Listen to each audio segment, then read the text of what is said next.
L'apôtre Jean a révélé clairement toutes choses concernant l'évangile dans sa première lettre. C'est lui qui est venu par eau et par sang. Jésus-Christ, non avec l'eau seulement, mais avec l'eau et avec le sang. 1 Jean 5, 6. Jésus est venu dans le monde pour nous sauver par le baptême et sur la croix.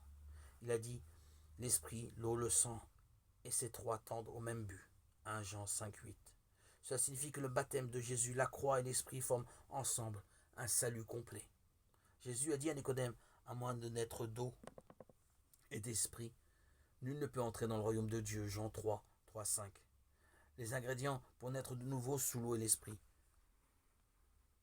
Il faut croire en l'eau, le baptême de Jésus pour ne pas avoir de péché dans son cœur et recevoir le don de l'esprit. C'est la nouvelle naissance biblique. C'est pour cela que l'apôtre Pierre a dit, répentez-vous et que chacun de vous se fasse baptiser au nom de Jésus-Christ pour la rémission de ses péchés, et vous recevrez alors le don du Saint-Esprit. Acte 2, 38.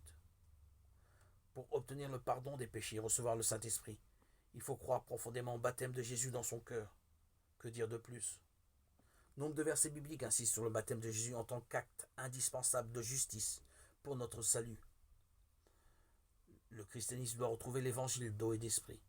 C'est pourquoi, laissant l'enseignement élémentaire sur le Christ, élevons-nous à l'enseignement parfait, sans revenir sur les articles fondamentaux du repentir des œuvres mortes et de la foi en Dieu, de l'instruction sur les baptêmes et de l'imposition des mains, de la résurrection des morts et du jugement éternel. Hébreux 6, 1, 2. On reconnaît ici l'essence de l'évangile de l'Église primitive. Elle enseignait aux nouveaux chrétiens la doctrine des baptêmes, l'imposition des mains, la résurrection des morts, le jugement éternel. Nous devons garder à l'esprit que Jésus a pris tous nos péchés par son baptême, a versé son sang pour nous sur la croix, et a été jugé pour nos péchés selon la juste loi de Dieu.